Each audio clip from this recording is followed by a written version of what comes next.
Bismillahirrahmanirrahim. Assalamualaikum warahmatullahi wabarakatuh.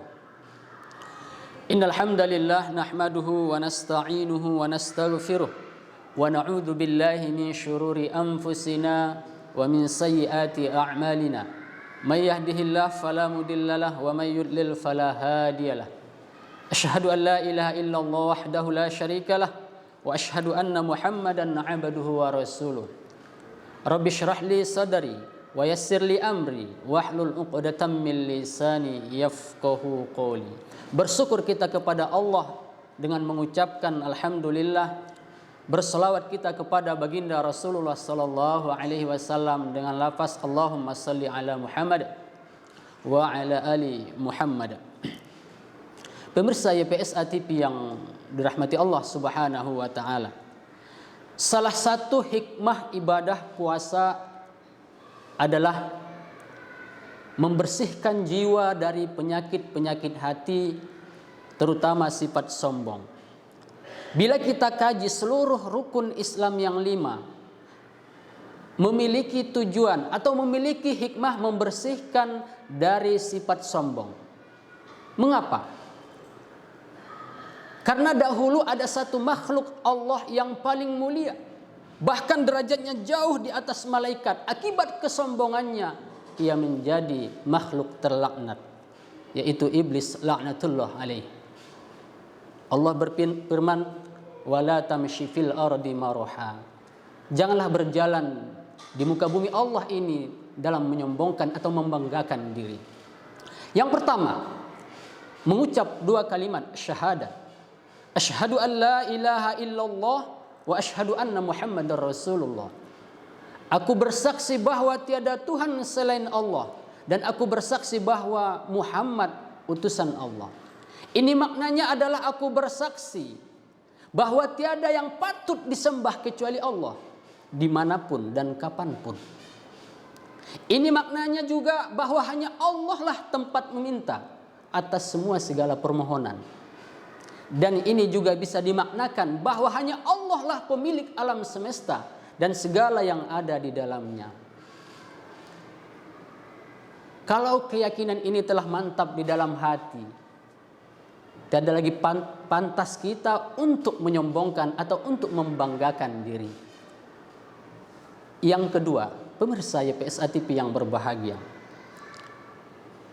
mendirikan sholat.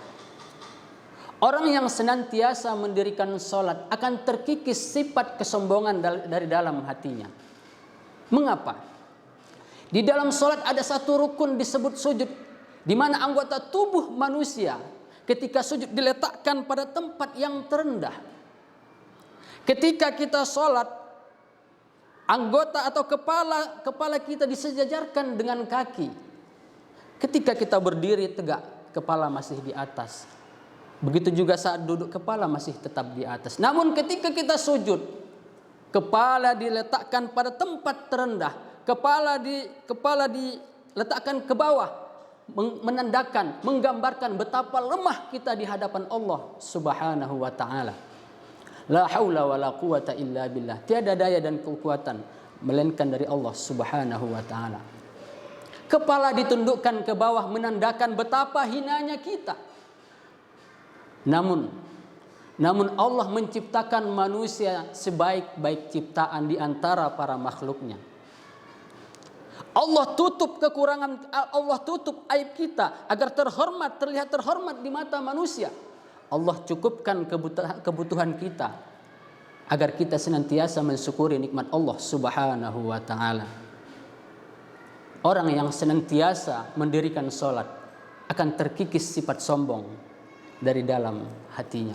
Pemirsa YPSA TV yang berbahagia, yang ketiga, membayar zakat. Zakat adalah salah satu bentuk rasa syukur kita kepada Allah atas nikmatnya, terutama nikmat harta. Paling tidak ada 3 hikmah dari zakat. Yang pertama, membersihkan harta kita. Yang kedua, membersihkan hati dari sifat kikir atau bakhil dan juga sifat sombong. Pemirsa PSA TV yang berbahagia, orang yang senantiasa menunaikan zakatnya akan tumbuh rasa kasih sayang, rasa empati kepada sesama. Ia menganggap manusia seperti saudara layaknya saudara kandung. Maka ia tidak akan sanggup menyakiti. Ia tidak akan sanggup, lidahnya, perbuatannya tidak akan sanggup menyakiti hati orang lain ataupun fisik orang lain. Dan hikmah yang ketiga adalah menambah keberkahan atau mendapat keberkahan harta. Orang yang senantiasa membayar zakatnya akan menambah keberkahan harta. Harta yang berkah tidak dilihat dari sedikit atau banyaknya. Harta yang berkah dilihat dari segi kebermanfaatannya. Ada orang-orang yang memiliki harta sedikit tapi cukup.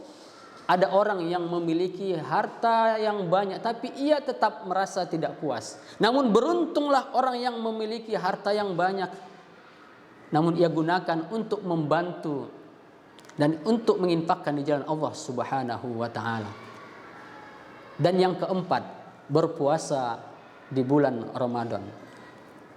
Bagaimanakah puasa mendidik kita agar terhindar dari sifat sombong? Ketika kita berpuasa, kita dilarang untuk makan dan minum. Padahal kita memilikinya. Kita sanggup menikmatinya tanpa ada paksaan dan tekanan. Namun atas dasar iman tidak kita lakukan. Karena kita sadar bahwa ada kewajiban kepada Allah. Ada batasan-batasan yang boleh dan tidak boleh dilakukan. Pemirsa PSA TV yang berbahagia, ketika berpuasa juga kita merasakan lapar, haus, lelah, lemah, dan lain-lain sebagainya. Saudaraku, bukankah ini yang dirasakan sebahagian oleh saudara kita? Lantas apa yang membuat kita sombong? Bukankah kita juga lemah, namun Allah memberikan rezeki kepada kita? Dan yang terakhir, mendirikan atau menunaikan ibadah haji bagi yang sanggup atau yang mampu. Ketika kita berhaji, kan Bang? Dan yang terakhir, mendirikan ibadah haji bagi yang mampu, mengerjakan ibadah haji bagi yang mampu. Ketika kita hendak bepergian, menghadiri acara penting, menghadiri undangan, atau kita ingin berangkat kerja misalnya, kita memakai pakaian yang paling bagus, yang paling indah, yang paling mahal bahkan, agar apa? Agar terlihat terpandang, agar terlihat rapi di mata manusia. Namun ketika kita berhaji, kita hanya memakai pakaian ihram. Allah ingin menunjukkan kepada kita, kita hanya memakai pakaian putih, warna putih, tak berjahit. Allah ingin menunjukkan kepada kita bahwa ingin berjumpa dengan Allah tidak sama dengan berjumpa dengan makhluk Allah Subhanahu wa taala. Pakaian ihram juga menggambarkan kepada kita di mana nanti kita berada, dikumpulkan di padang mahsyar. Ternyata harta, benda, semua akan kita tinggalkan. Yang kita bawa hanyalah amal kepada Allah Subhanahu wa taala. Lantas apa yang membuat kita membanggakan atau menyombongkan diri? Mari dengan Ramadan ini kita bersihkan hati kita dari segala penyakit-penyakit hati, terutama sifat sombong yang membuat kita hina di mata manusia, bahkan hina di mata Allah Subhanahu wa taala. Demikian. Wassalamualaikum warahmatullahi wabarakatuh.